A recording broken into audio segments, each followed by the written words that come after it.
Vamos orar. Senhor Deus, muito obrigado, Pai, por nós podermos te louvar, podemos te adorar, podemos estar aqui nesse momento de comunhão com os nossos irmãos. Quanto tempo, Pai, nós esperávamos para poder estar aqui juntos. E o Senhor nos dá, Senhor Deus, esse privilégio. E agora, Pai, que nós vamos abrir a Tua palavra, que no nome de Jesus, que o Senhor Deus possa estar falando a nós, que os nossos ouvidos, que a nossa mente e que o nosso coração possam estar abertos para aquilo que o Senhor tem para falar a nós nessa manhã. Nós te louvamos, nós te agradecemos, porque o Senhor é um Deus muito bom para nós. No nome de Jesus, amém. Sabe, queridos, nós pensando assim, né? O que Deus vai falar para a gente nesse primeiro culto, depois de 1 ano e 9 meses separados? Uns estavam nas suas casas, outros às vezes estavam em cidades diferentes, e a gente assim, como que nós vamos voltar, o que nós vamos estar falando? Qual vai ser a primeira ministração que nós vamos ter presencial? E para a gente poder começar, eu queria contar para vocês uma história. E a história é assim: houve um missionário, e esse missionário foi num outro país, com uma cultura completamente diferente, e ele estava lá levando o evangelho para aquelas pessoas, e ele tinha várias crianças ali. E ele falou assim: vou fazer uma brincadeira com essas crianças. Então o que ele fez? Ele pegou um cesto com um monte de doces, e aquelas bolachas e aquelas coisas gostosas, e colocou do lado de lá. E ele pegou todas as crianças, e ele colocou as crianças todas do lado de cá, e falou assim: é o seguinte, na hora que eu disser já, vocês saem correndo, e quem chegar no cesto primeiro de coisas gostosas, vai poder comer tudo sozinho. Essa que era a ideia do missionário. E aí então ele pega, coloca tudo bonitinho ali assim tal, e as crianças estão malucas para comer aquelas coisas que estão lá dentro, e ele fala assim: não, vem para cá. E aí ele traz as crianças para cá, e ele fala 1, 2, 3 e já. Quando ele fala já, sabe o que acontece? As crianças todas dão as mãos, e todas elas vão juntas, até chegar no cesto de coisas gostosas, e começa a comer. E aí o missionário olha para aquilo e fala assim: não, mas não era isso que eu pensava. Eu pensava que as crianças iam sair tropeçando uma na outra, e pega no pé da outra, e puxa o cabelo da outra, porque ela ia querer chegar e comer tudo sozinha. Então ele fica inconformado com essa atitude da cultura daquele país. E aí ele chega para as crianças e fala assim: criançada, mas por que vocês fizeram isso? Aí as crianças respondem assim: tio, qual que é a vantagem da gente poder comer sozinho, sendo que a gente pode comer todos juntos? Essa foi a pergunta das crianças para aquele missionário. E aí ele pensou assim, então em vez dele mostrar uma lição para as crianças mostram uma lição para ele. E você sabe, queridos, que estar juntos, comer as coisas gostosas juntas, é muito mais gostoso do que separado. É muito mais gostoso do que sozinho. E é sobre isso que nós vamos falar hoje. É sobre unidade. Nós vamos estar falando sobre unidade. Unidade é uma coisa que faz uma diferença muito grande. Ela é muito forte. A unidade é algo poderoso. Quando a gente está sozinho, a gente pode desanimar, a gente pode ficar fraco, mas quando a gente está junto, as coisas fluem de uma forma completamente diferente. Quando a gente está junto para fazer alguma coisa, aquilo fica mais fácil. Quando a gente está junto para poder fazer alguma coisa, aquilo fica mais rápido, porque enquanto um está fazendo uma coisa, o outro está fazendo a outra, o outro está fazendo a outra, e quando você vê, que nem para vocês estarem aqui hoje, e todas essas coisas estarem funcionando, várias pessoas trabalharam para que isso pudesse acontecer. Agora, já pensou se fosse uma pessoa só? Seria bem mais complicado. Então é mais fácil, é mais ágil, é mais rápido e é mais eficiente. Porque às vezes a gente esquece um detalhe e a outra pessoa lembra. É interessante porque, que nem, eu não tinha pensado no arranjo de flor. E aí, na hora que nós estávamos vindo, falaram assim, e o arranjo de flor? Aí eu pensei, eu nem tinha pensado no arranjo de flor. Eu tinha pensado assim, não, vai ter que projetar desse jeito, o som vai ter que estar daquele jeito, o púlpito vai ficar ali e tal. Mas eu nem tinha lembrado. Mas olha, não faz uma diferença? Você olha e fala assim, olha, deu um tchan, né? Mas eu não tinha pensado. Mas uma outra pessoa pensou. Então, quando nós estamos juntos, fica muito mais eficiente isso. E a gente pode pensar assim, e na Bíblia? A gente vê exemplos de unidade na Bíblia? Será que a gente vê esses exemplos? Quer seja no Antigo Testamento, quer seja no Novo Testamento? Será que tem? Ah, tem, queridos. Tem vários exemplos. E o primeiro que eu quero convidar os queridos a gente olhar, vamos abrir as nossas Bíblias em Gênesis, no capítulo 11, nós vamos começar a partir do verso 1. Esse foi o primeiro exemplo de unidade que aparece na palavra de Deus. Por isso que está em Gênesis e está no comecinho da Bíblia. Gênesis capítulo 11, começando a partir do verso 1, é a Torre de Babel. Vocês já conhecem essa história e nessa história teve uma unidade. E olha só como que a Bíblia descreve isso. Começa assim, naquele tempo todos os povos falavam uma língua só. Todos usavam as mesmas palavras. Já parou para pensar como é que deveria ser isso? A gente está aqui no Brasil, aí você fala assim, eu vou na Argentina. E aí você chega na Argentina, eles falam português. Aí você pega um avião e vai lá para a Indonésia. E aí você chega lá, eles falam português. Aí você fala assim, agora eu vou para a China. E aí você chega na China e você fala português. Já parou para pensar que interessante que seria isso? Você pode ir para qualquer lugar do mundo, que você não precisa do Google Tradutor, não precisa pensando como é que vai ser, você olha para aquelas letrinhas e não sabe o que está escrito. Todos os lugares falam português.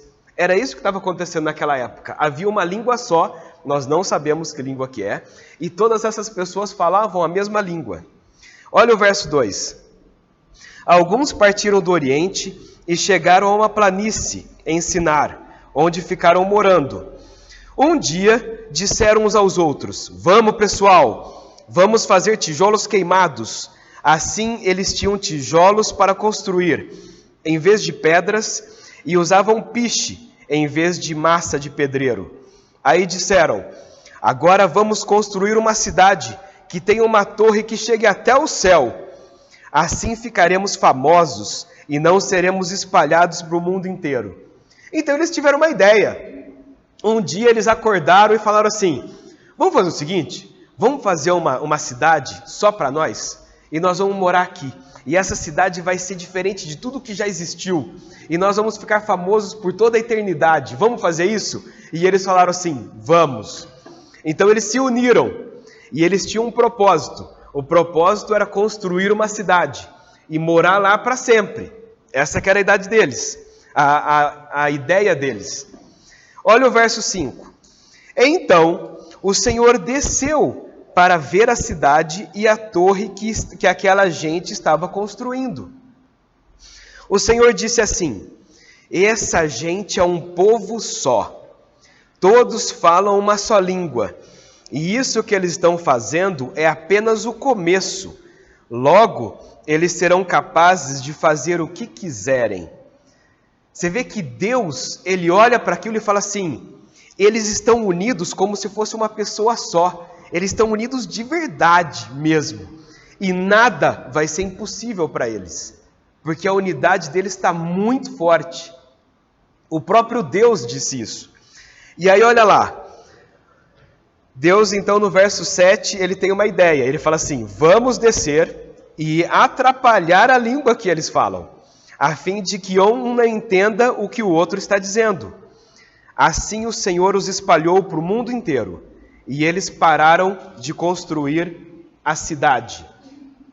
A cidade recebeu o nome de Babel, pois ali o Senhor atrapalhou a língua falada por todos os moradores da terra, e dali os espalhou para o mundo todo.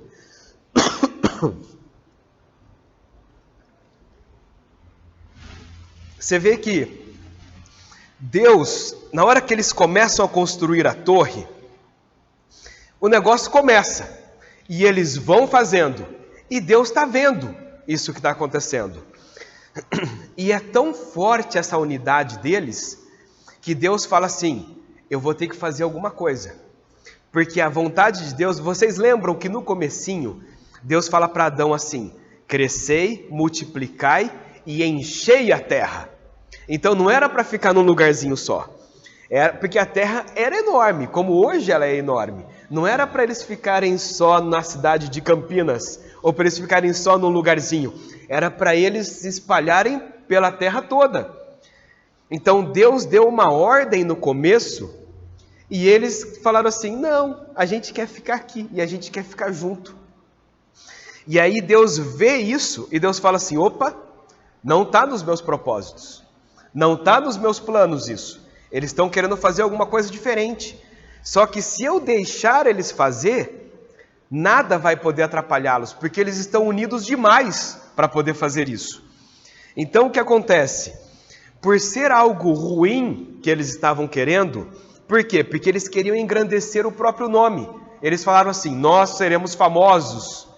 E eles também estavam querendo, eles estavam confiando em eles mesmos. Eles estavam falando assim, nós iremos construir e nós vamos fazer. Cadê Deus na história? Eles não pediram, não oraram a Deus para saber o que Deus queria. Não pediram ajuda para Deus nesse sentido. Então, nós vemos que essa é um exemplo de unidade. Mas é uma unidade que foi para as próprias pessoas fazerem o que elas queriam. Era uma unidade egoísta. E aí, por ser uma unidade egoísta, Deus vai lá e atrapalha aquilo para que aquilo não aconteça. Mas, no entanto, você pode pensar assim, mas não tem um outro exemplo na Bíblia em que haja uma unidade em que Deus goste disso e que Deus faça parte dessa unidade ou que Deus seja convidado para poder fazer parte dessa unidade e fazer? Ah, queridos, com certeza tem. Eu convido os queridos a abrir a palavra do Senhor no livro de Neemias, no capítulo 1. Enquanto vocês estão abrindo em Neemias capítulo 1, o que acontece aqui é assim, Neemias, ele morava num palácio, e esse palácio não era em Israel. O povo estava numa outra cidade, um outro país como cativo, e Neemias trabalhava nesse palácio junto com o rei. E o povo de Israel? A cidade eles tinham saído de lá porque eles estavam sendo escravos em outro lugar. Então quem ficou lá eram as pessoas que não conseguiam produzir, eram aquelas pessoas às vezes mais idosas, ou eram aquelas pessoas que não serviam para poder trabalhar em outros povos. E aí Neemias estava lá muito bem, passava um dia, passava outro, comia, bebia, trabalhava, cuidava ali do rei, estava ali junto com ele.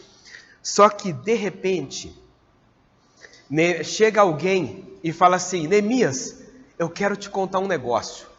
E aí Neemias, então, vai ouvir a conversa que essa pessoa vem trazer para ele.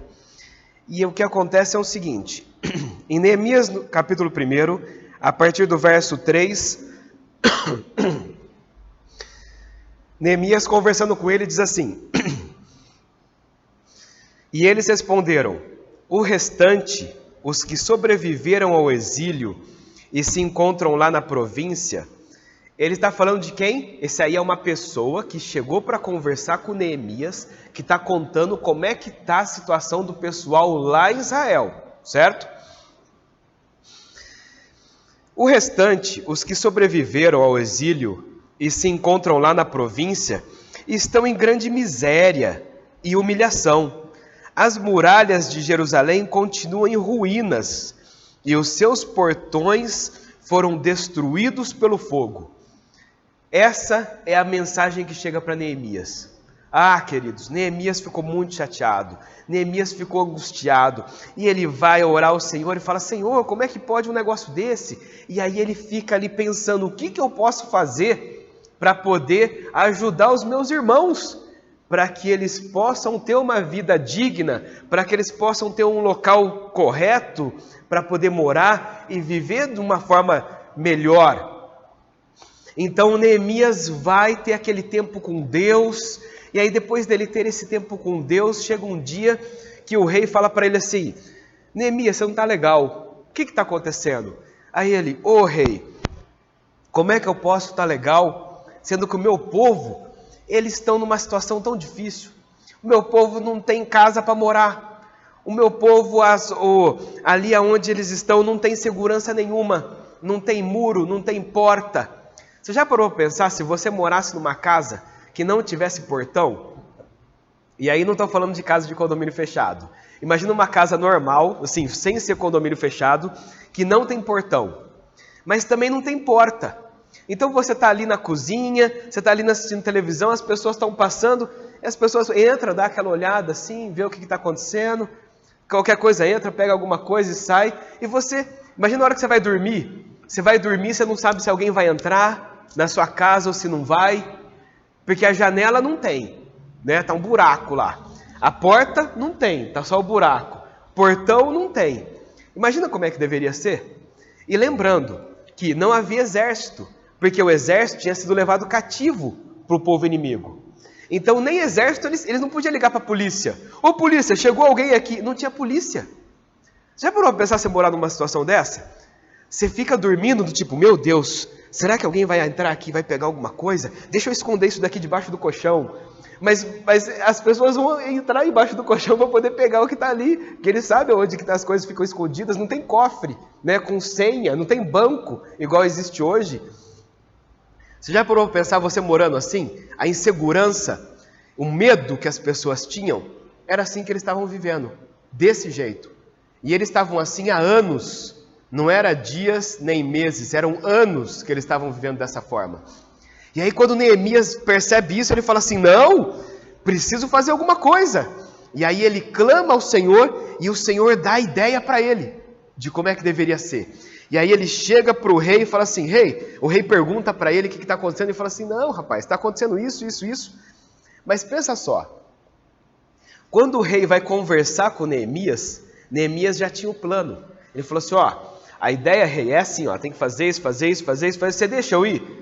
Agora imagina só, você acha que o rei, que tinha uma pessoa que fazia tudo para ele, de graça, você acha que o rei vai falar assim, ah, pode ir, eu arrumo outro aqui, né? Você não vai fazer... Não, ele era importante.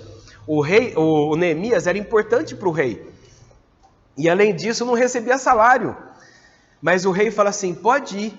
E tem mais coisa, viu? Além de você ir, eu dou cartas de segurança para você poder ir, eu dou pessoas para ir junto com você, e pode levar tudo o que você precisa.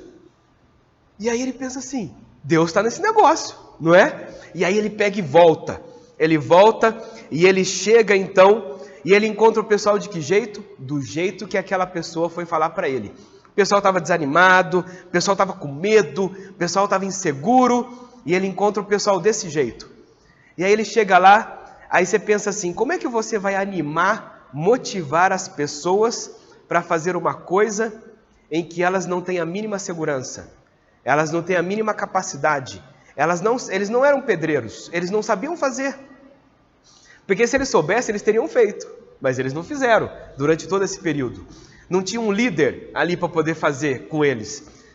Imagina como é que foi para Neemias chegar e falar assim, vamos fazer isso daí. E aí o pessoal, vamos, e aí ele ia fazer. Deus precisava estar ali no meio para que isso pudesse acontecer. E Deus estava, queridos, no meio. E Deus foi dando a direção para Neemias, foi motivando o pessoal, e o pessoal falou assim, vamos construir então. E aí eles começam a construir as muralhas da cidade. E quando eles começam a construir, você fala assim, então agora vai dar certo? Sabe o que acontece? Vamos dar uma folhadinha um pouquinho mais para frente. Vocês estão em Neemias 1. Agora vamos lá em Neemias 4, para ver o que é que acontece em Neemias 4. Em Neemias 4, a partir do verso 2, o que acontece é assim, ó. E eles, então é só folhear um pouquinho mais para frente, diz assim: e eles responderam: o restante, os que sobreviveram ao exílio, e se voltaram lá na província, eles estão em... esse aqui é o comecinho, desculpa. Ele coloca assim, ó, no verso 3: Tobias, o amonita, estava com Sambalate e disse: mesmo que reconstruam, se vier uma raposa, derrubará aquela muralha de pedras. Então sabe o que acontece? Eles estão reconstruindo e eles estão animados. E aí de repente, os vizinhos, os povos vizinhos, falam assim: que esses judeus aí estão querendo reconstruir? Eles não sabem fazer isso daí não. Eles já estão assim há muito tempo. Será que eles vão conseguir reconstruir? Vai nada? Não vai não. E é o seguinte, eles podem até reconstruir, mas se uma raposinha bater no muro ali, o muro vai cair. De tão ruim que esse povo é. E eles começam a tirar sarro desse pessoal que começa a reconstruir os muros. Só que sabe o que acontece? O povo não desanima. Eles estão unidos. Eles têm um propósito. Eles querem reconstruir os muros. E eles ouvem a zombaria, mas eles falam assim: deixa eles. Vamos continuar firme aqui e vamos fazer acontecer que vai dar certo. E Deus está conosco nisso. E eles continuam reconstruindo. E sabe o que acontece? Eles estão sendo bem-sucedidos. Aí sabe o que acontece depois disso? Os inimigos falam assim: nossa, e não é que eles estão conseguindo mesmo? E não é que o negócio está dando certo? Vamos fazer o seguinte, vamos guerrear contra eles, para eles não conseguirem construir essa muralha. Então, olha só, vamos recapitular a situação.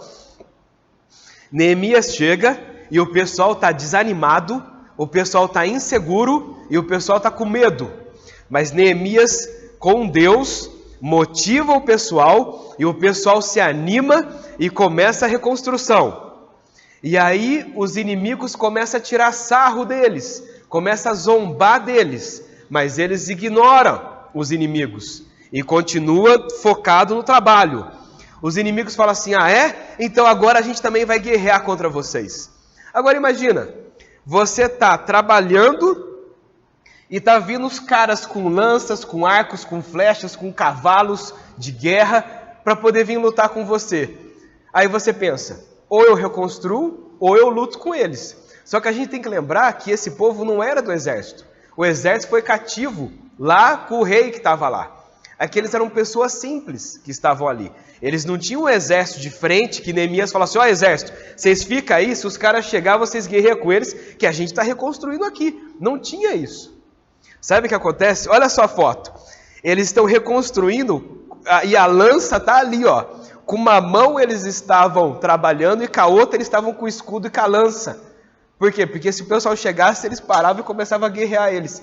Para você ver como que Deus mudou o coração daquelas pessoas.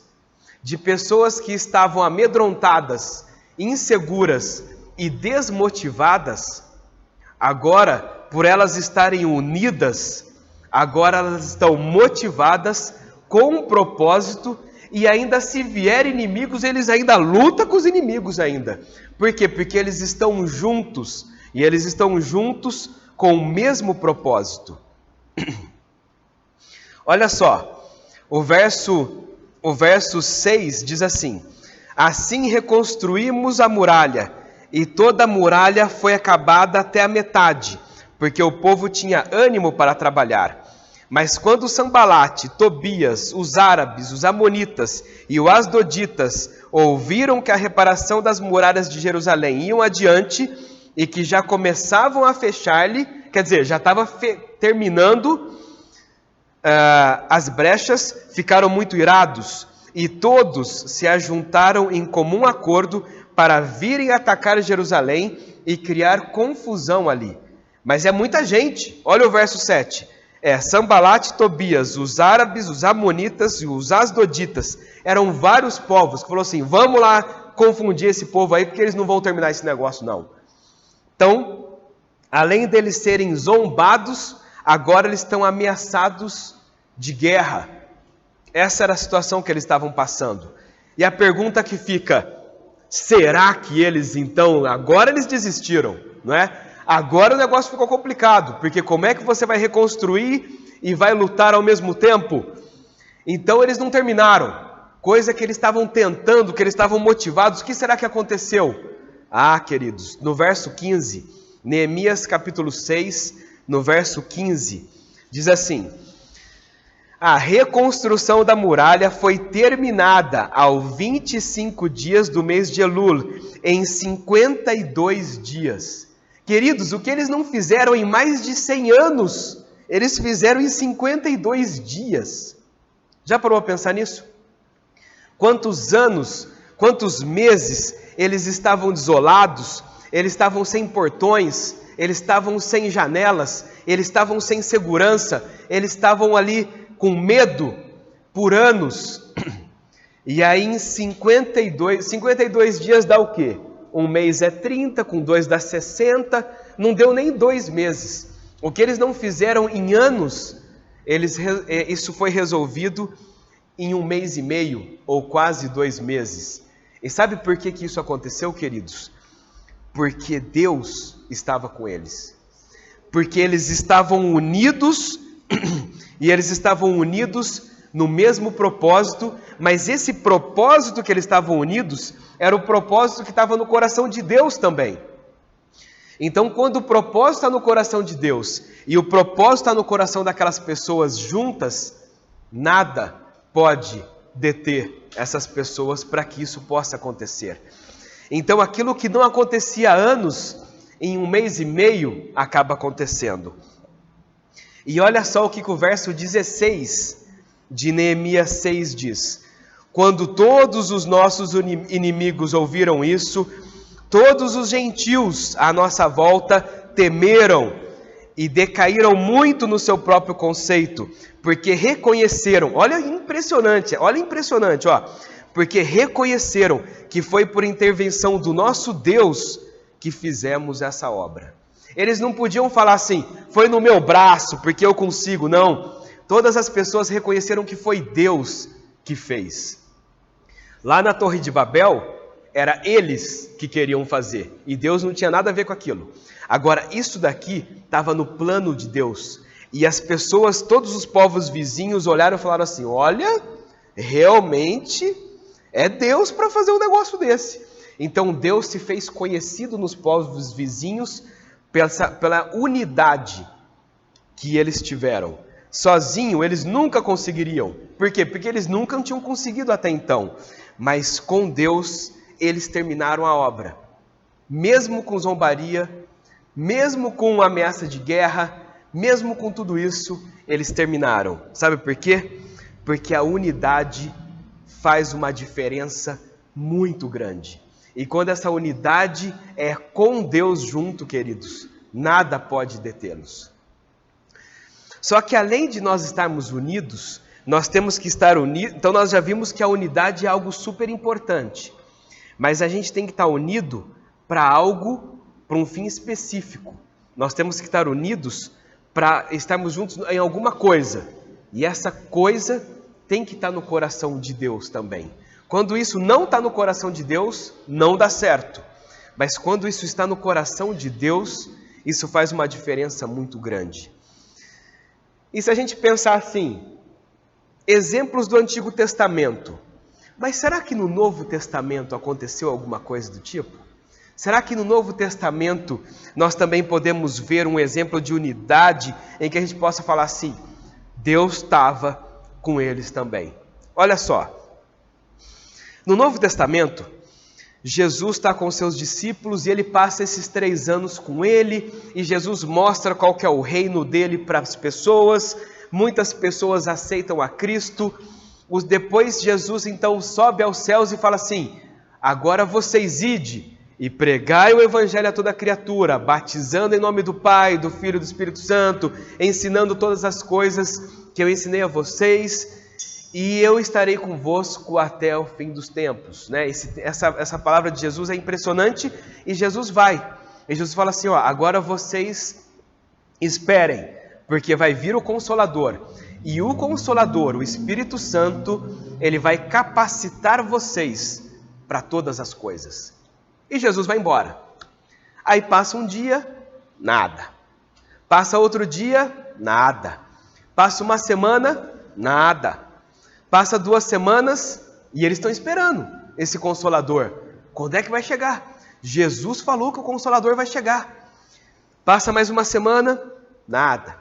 Passa outra, e aí você poderia pensar assim, eles iam pensar assim, Jesus foi mais um que veio, é mais um profeta que apareceu aí, falou algumas coisas, e foi embora, deixou nós aqui, e agora, né? Eles podiam pensar assim, não podiam? Mas não. A Bíblia diz que eles ficaram no templo, e eles estavam todos os dias lá. E eles estavam esperando esse Consolador chegar, para que eles pudessem então continuar essa obra que Jesus havia falado. Tanto é que, vamos abrir comigo lá em Atos, no capítulo 2, vamos ver como que eles estavam esperando essa profecia que Jesus havia falado para eles. Então esse é o contexto histórico, esse é o cenário. Jesus foi embora, mas disse que o Consolador viria, e esse Consolador, que é o Espírito Santo, iria capacitá-los para que eles pudessem ir e continuar o ministério de Jesus, certo? Esse é o cenário que está acontecendo aqui em Atos, no capítulo 2. E olha só, Atos capítulo 2, a partir do verso 1. Ao cumprir-se o dia de Pentecostes, estavam, olha só a palavra, estavam todos unidos no mesmo lugar. Então passou um dia, queridos, passou outro, passou uma semana, passou 2 semanas, passou um mês, eles desistiram? Não. Eles desanimaram? Não. Cada um foi seguir a sua vida? Não. Eles estavam focados, eles estavam esperando a profecia de Jesus, que Jesus disse que viria esse Consolador e iria estar com eles. Então eles estavam ali esperando. Sabe quantos dias passaram? 40 dias passaram. Não foi 1, 2, 5, 10, 15, foram 40 dias. E eles estavam ali. Eles não sabiam que seriam 40 dias. E ao cumprir-se o dia do Pentecostes, estavam todos reunidos no mesmo lugar. De repente, verso 2, veio do céu um som como um vento impetuoso e encheu toda a casa onde eles estavam assentados. Ah, queridos, aí o Espírito Santo desce sobre eles e eles recebem o poder de Deus. Para quê? Para que eles pudessem então ir e levar o Evangelho às pessoas. Sabe o que é interessante? O interessante é que quando os discípulos estavam com Jesus, eles às vezes falavam assim, Senhor, não tem pão para todo mundo, o que a gente vai fazer? Ou então quando eles estavam com Jesus, Senhor, tem uma tempestade, o que nós vamos fazer? Senhor, aquele ali está endemoniado, o que nós vamos fazer? Era assim que eles estavam. Mas, quando Jesus vai e o Espírito Santo vem sobre eles, e eles começam a levar o Evangelho, eles são presos, eles são torturados, eles são perseguidos, e sabe o que acontece? Eles não desistem. E eles ali, eles estão unidos, e eles estão firmes, e eles têm um propósito, e nada atrapalhava eles. Podia vir perseguição, podia ser queimado na fogueira, podia ser acorrentado lá debaixo do buraco lá, podia ser o que for, nada impedia esse povo de cumprir o propósito que estava no coração de Deus, que foi posto no coração deles. E antes, se tinha uma chuvinha, Senhor, e agora? Se a pessoa estava endemoniado, meu Deus, e agora? E se tinha um pessoal com fome, Senhor, e agora? Olha o que o Espírito Santo faz na vida de uma pessoa. Mas eles estavam unidos. E por eles estarem unidos, com o mesmo propósito, o Espírito Santo vem sobre eles e eles impactam uma geração inteira. E eles levam o Evangelho a todas as pessoas que chegou até mim e que chegou até você. Sabe por quê? Porque eles estavam todos unidos, esperando que isso acontecesse. E isso faz muito tempo. E de lá para cá, essa unidade entre eles vão vindo, que chegou até nós. E tem que continuar isso. Olha só, que impressionante que foi. E aí você pensa assim, e depois que eles receberam esse poder de Deus, eles ficaram sozinhos. Olha lá o Atos 2, a partir do verso 42. A partir do verso 42, ou seja, já aconteceu o Pentecostes. Eles já receberam a unção do Espírito Santo. E o verso 42 diz assim: e perseveravam na doutrina dos apóstolos, e na comunhão, no partir do pão e nas orações. Então eles continuavam ali. E em cada alma havia temor, e muitos prodígios e sinais eram feitos por meio dos apóstolos. E olha o verso 44. Todos os que criam estavam juntos e tinham tudo em comum. Você vê que eles estavam juntos. O Espírito Santo vem sobre eles e eles permanecem juntos nesse propósito que Deus tinha colocado no coração deles. E sabe que aí você pensa assim, e qual que é o resultado disso? O resultado está no verso 46, que diz assim: diariamente perseveravam unânimes. Unânimes é o quê? Juntos no templo. Partiam o pão de casa em casa e tomavam as suas refeições com alegria e singeleza de coração. Isso era o que eles faziam juntos. Então essa era a parte deles. E qual que era a parte de Deus? A parte de Deus está no verso 47. Louvando a Deus e cantando com simpatia de todo o povo.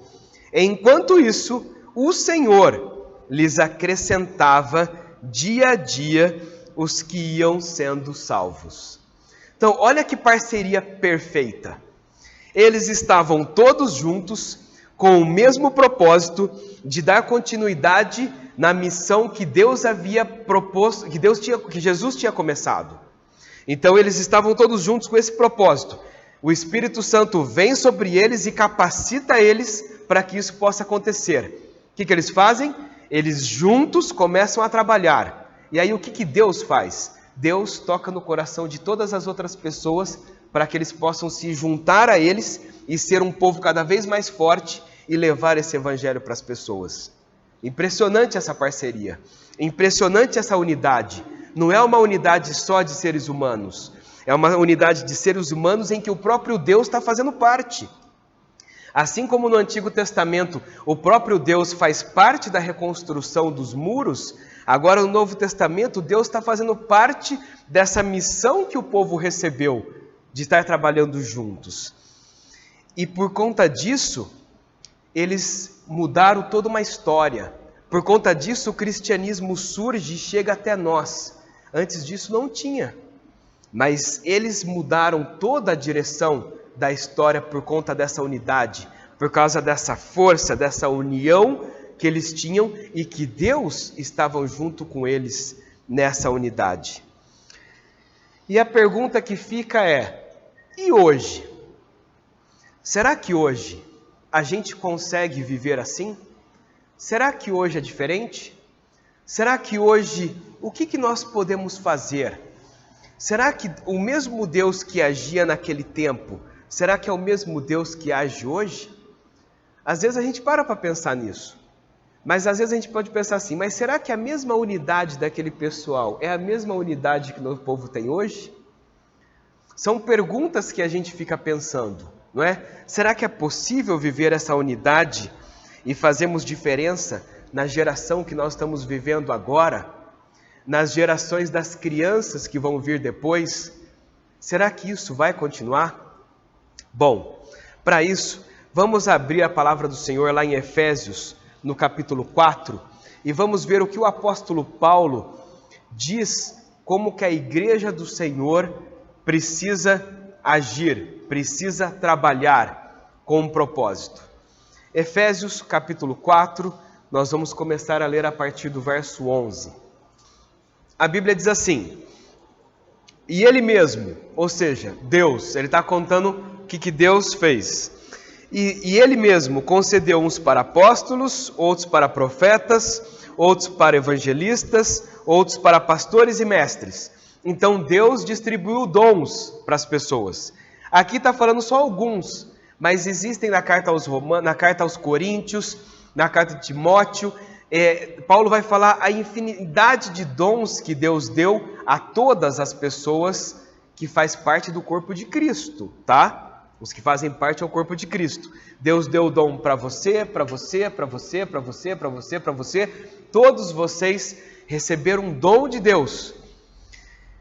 E por que você recebeu esse dom? Tem um propósito nisso. Olha lá, verso 12. Com vistas ao aperfeiçoamento dos santos, para o desempenho do seu serviço. Ah, queridos, a gente tem que trabalhar. Então Deus então dá dons para cada um de nós, para que nós possamos trabalhar para Ele. Olha, para o seu serviço, para a edificação do corpo de Cristo. Então Deus tem um propósito, a edificação do corpo de Cristo. E para que isso aconteça, Ele dá dons para todas as pessoas, para que isso possa acontecer. Mas para quê? Para que Deus quer isso? Olha o verso 13. Até que todos cheguemos à unidade da fé e do pleno conhecimento do Filho de Deus, ao estado de pessoa madura e à medida da estatura da plenitude de Cristo. Então, quando nós aceitamos a Cristo, nós estávamos vivendo a nossa vida de um jeito, ou melhor, do nosso jeito, e como a gente estava vivendo a vida do nosso jeito, nós estávamos destinados à morte. Mas aí Deus nos chama e nós nos convertemos. E aí quando nós nos convertemos, nós deixamos aquela vida para vivermos uma vida nova, uma vida com Cristo. E essa caminhada, a gente começa criança na fé. Mas a gente não pode continuar como criança na fé. Nós temos que crescer, crescer e crescer. Se na nossa vida material a gente começa como criancinhas que está gatinhando e quando levanta cai de novo, e quando levanta cai de novo, mas chega uma hora que você levanta e não cai mais. E aí você começa a andar, aí você começa a correr, aí você corre e cai, daqui a pouco você começa a correr e não cai mais. E assim vai, até que você fica adulto. E aí quando você fica adulto, você sabe tomar as decisões, você sabe como se portar em algumas situações, por quê? Porque agora você já é maduro. E aqui ele está dizendo que nós também precisamos ser maduros na fé também. E olha só, por que Deus quer isso para nós? O porquê está no verso seguinte, verso 14. Para que não sejamos mais como crianças, arrastados pelas ondas e levados por um lado e para o outro, por qualquer vento de doutrina, pela artimanha das pessoas e pela astúcia com que induzem ao erro. Então Paulo está falando assim, gente, vocês precisam amadurecer, porque tem um monte de gente falando um monte de coisa aí, e vocês precisam comparar isso com a Bíblia. Se isso está certo, então está certo. Se não está certo, você deixa para lá, porque vocês precisam estar firmes naquilo que vocês aprenderam da palavra de Deus. E quando nós somos maduros, a gente fala assim, opa, isso não vem de Deus. Ou isso daqui vem. Isso aqui está mais ou menos. Não, isso daqui está certo. Não, isso aqui é um absurdo. Mas para você poder fazer isso, você precisa estar maduro na palavra do Senhor para discernir. Senão você fala assim, fulano de tal tem 50 mil seguidores. Então ele deve ser bom. Será? Ou fulano de tal, a igreja dele tem 10 mil pessoas. Então deve ser bom. Será? Ou seja, quando nós somos maduros, a gente analisa. Mas quando a gente é criança, a gente vai na onda. E é isso que ele está dizendo. E como que nós vamos fazer isso? Olha só o verso 15. Seguindo a verdade em amor, cresçamos em tudo naquele que é o cabeça, Cristo. O verso 16. De quem todo o corpo, bem ajustado e consolidado pelo auxílio de todas as juntas, seguindo a justa cooperação de cada parte, efetua o seu próprio crescimento para a edificação de si mesmo em amor. Então é junto, queridos. O texto diz assim, é todo o corpo, não é uma parte e a outra parte, é todo o corpo, bem ajustado. Não é ajustado. Sabe quando às vezes a gente pega e vê, eu gosto bastante de carro, né?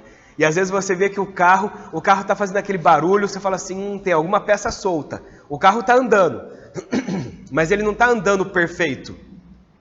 Tem um barulho aqui, tem um negócio faltando ali. Ele está andando, mas ele está andando daquele jeito. Não, mas aí se você deixa tudo ajustadinho, você fala assim, Agora eu posso pegar uma rodovia aí, por quê? Porque o carro está bem ajustado, o carro está tudo certinho, as peças estão fazendo a sua função. E aí então por isso que ele deslancha bem, com uma boa eficiência. Então esse corpo de Cristo não é mais ou menos, é um corpo de Cristo bem ajustado e consolidado pelo auxílio de todas as juntas. É desse jeito que o texto está dizendo. E queridos, era assim que eles estavam vivendo lá na igreja primitiva. E por eles estarem vivendo dessa forma na igreja primitiva, eles fizeram tudo aquilo que foi feito. E nós somos convidados hoje a fazer assim também. Então, essa unidade faz uma diferença muito grande. Deus tem um plano, e o plano de Deus, ele é perfeito. E esse plano de Deus perfeito, ele convida eu e você para que nós possamos fazer parte desse plano. Só que não é para eu e você fazermos parte desse plano sozinho, o famoso cada um por si, Deus para todos. Porque quando é assim, aí é mais complicado.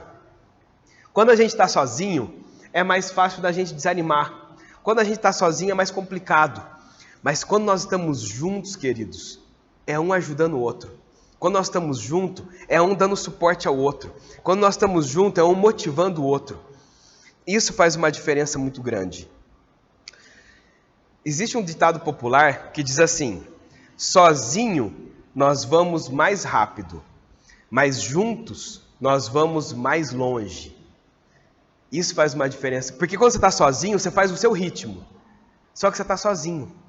Agora, quando você está junto, porque quando você está sozinho, você faz o teu ritmo, você pode ir mais rápido, mas você pode desanimar. E para finalizar, eu sempre gosto de contar histórias. Há um tempo atrás, antes da pandemia, né, a gente tem que lembrar que a pandemia deixou a gente um pouquinho mais... Eu acho que a máquina de lavar deve ter mexido nas minhas roupas, mas assim, depois da pandemia, minhas roupas ficou um pouco apertado. Mas antes da pandemia, minhas roupas estavam mais tranquilas. E antes da pandemia eu corria essas corridas que tem por aí. E aí, eu e os meus amigos do trabalho, a gente se preparou para poder correr aquela São Silvestre lá de São Paulo, que é no último dia do ano, são 15 quilômetros, e a gente se preparou por uns 6 meses. Fizemos uma dieta diferenciada, tinha preparador físico e aquela coisa toda, e a gente falou assim, vamos correr essa corrida e vai dar certo, e o objetivo era terminar, né? Não junto com os quenianos, né, gente? Mas o importante era terminar a corrida, isso que era o importante. Era eu e mais 2, nós estávamos em 3. E aí chegamos no dia, colocamos a roupa, fizemos a inscrição e fomos para lá. E a gente chega lá e tinha um monte de gente. Nossa, estava um negócio, né? E aí deu a largada e a gente começa. E aí tinha um amigo meu, um desses dois, que falou assim, gente, é o seguinte, hein? Ele é muito brincalhão.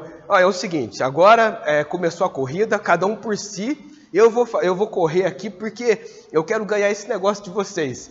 Aí um olhou pro outro e falou, beleza, vai lá, cara. E aí ele saiu que deu um doido assim, né? E eu e o meu amigo ali só administrando, porque a gente sabia que eram 15 quilômetros, né? Não era 5. E a gente administrando, eu e o outro ali. Tava indo, olhando o relógio, vendo o batimento, aquela coisa toda. Aí passa 1 quilômetro, passa 2, passa 5, passa 8. Aí o meu amigo começou a ficar com dor no joelho. Aí ele começou a ficar assim, ele falou, cara, vai, pode ir, porque eu não tô aguentando, tal. Eu falei, não, filho, eu vou junto com você, cara. Vamos mais devagar, eu vou mais devagarzinho, mas a gente vai junto. Ele, não, eu acho que eu não vou conseguir terminar. Cara, não acredito. Paguei caro, e é caro aquele negócio, né? Pagamos caro, pagamos viagem para vir para cá. E eu falei, não, fica tranquilo, vamos lá comigo. E a gente foi indo mais devagarzinho, e a gente foi indo. Eu poderia pensar assim, é mesmo, cara, você fica aí, eu vou seguir esse negócio aí, eu tô nem aí. Mas não, eu falei assim, não, a gente treinou junto, durante esse período, vamos junto. E aí a gente foi, meio que no trote, e a gente foi indo. Sabe o que aconteceu? O outro que saiu que nem um disparado, estava ali assim, sentado na sarjeta ali do lado, assim, né, com a cabeça assim, parado. A gente chegou nele e falou assim, e aí, cara?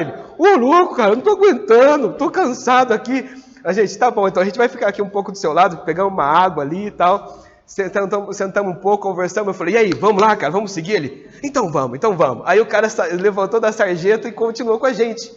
Mas ele estava lá, parado, sabe por quê? Não tinha ninguém para motivar ele. Ele saiu que nem um doido, lembra? Sozinho, vamos mais rápido. E ele estava ali paradinho, mas aí chegamos a gente, motivamos ele. Mas o outro cara que estava com o joelho, como a gente deu aquela paradinha, o joelho dele voltou ao normal. Aí ele, agora eu tô bem. Então a gente voltou. E a gente voltou tal. Só que aí chegou uma hora que tinha uma subida, aí eu fiquei cansado. Aí eu estava assim, então um desanimou. O outro joelho coisou, aí depois voltou. Aí eu, nossa, gente, essa subida tá me matando. Aí os caras, não, vamos lá, Mauri, vamos lá, cara. Eu falei assim, não, gente, é sério. Aí eu olhava no relógio, faltava 1,5 km, porque marca a distância, faltava quase 2 km. A gente já tinha ido 13. Aí os caras, cara, quem vai 13 vai 15. Aí eu, não, mas eu não tô, esses dois tá muito difícil. Aí eles, não, vamos lá. Aí um cara pegou na minha costa, o outro pegou na outra minha costa e foi indo, falou, gente, valeu, valeu. E a gente subiu aquela subida da Brigadeiro lá, subiu até lá em cima, viramos e chegamos. E aí a gente chegou os 3 juntos e a gente ficou feliz da vida e eu fiquei pensando, se eu tivesse vindo sozinho, naquela subida eu tinha desistido. O outro que sentou na sarjeta, se não tivesse os amigos ali, não teria ganhado a medalha. E o outro, na hora que o joelho dele ficou... Nenhum dos 3 ganharia a medalha. Em situações completamente diferentes. Mas como a gente foi junto, os 3 ganharam a medalha. E na nossa caminhada cristã, queridos, é assim. Nós estamos numa maratona. Mas não importa quem chega primeiro. Importa que todos cheguem. E que todos ganhem a medalha. Isso que é importante. E é isso, e quando nós estamos juntos, é um motivando o outro, é um dando suporte ao outro, é um encorajando o outro, é um orando pelo outro, é um intercedendo pelo outro, é um ensinando o outro, é um disciplinando também o outro. E a gente vai crescendo nessa caminhada cristã e ir avançando, e trabalhando para o reino. E a gente vai fazendo assim até que todos ganhe a medalha, até que todos cruzem a linha de chegada e estejam com Cristo para sempre. Esse é o nosso objetivo. E juntos, queridos, isso vai fazer uma diferença muito grande. E o convite de hoje é isso, para que nós possamos caminhar juntos, para que nós possamos ter essa unidade. Mas essa unidade não é para fins próprios, é para que o plano de Deus seja cumprido na nossa vida e nas regiões onde o Senhor nos colocar. Esse é o convite que nós temos para essa manhã. Vamos estar orando a respeito disso, queridos? Vamos abaixar nossas cabeças, vamos fechar os nossos olhos. Senhor Deus, muito obrigado, Pai, por o Senhor ter deixado na Tua palavra situações na história em que nós podemos ver povos se reunindo num só propósito. Nós podemos ver que quando eles se reúnem para fins próprios, eles não prosperam. Mas quando eles se reúnem para cumprir o propósito que está no teu coração, eles são bem-sucedidos. Pai querido, perdoa-nos, Senhor Deus, pelas vezes em que nós, às vezes, nós não damos valor a essa unidade que o Senhor propõe para nós. Perdoa-nos, Pai, pelas vezes em que nós queremos caminhar sozinhos e achamos que nós não precisamos uns dos outros. Mas que no nome do Senhor Jesus, que nós possamos ter a visão que está no teu coração, para que nós possamos usar os dons que o Senhor deu a cada um de nós, para que juntos nós possamos caminhar, Pai, um ajudando o outro e com o Senhor junto conosco, para que nós possamos chegar até o fim e vivemos contigo para sempre. Nós te louvamos, nós te agradecemos, porque o Senhor instituiu a tua igreja. E por mais que possam se passar um ano e 9 meses, a tua igreja continua firme, a tua igreja continua unida, a tua igreja continua forte, porque está no propósito do teu coração. Que assim, Pai, possa continuar eternamente, no nome do Senhor Jesus. Amém.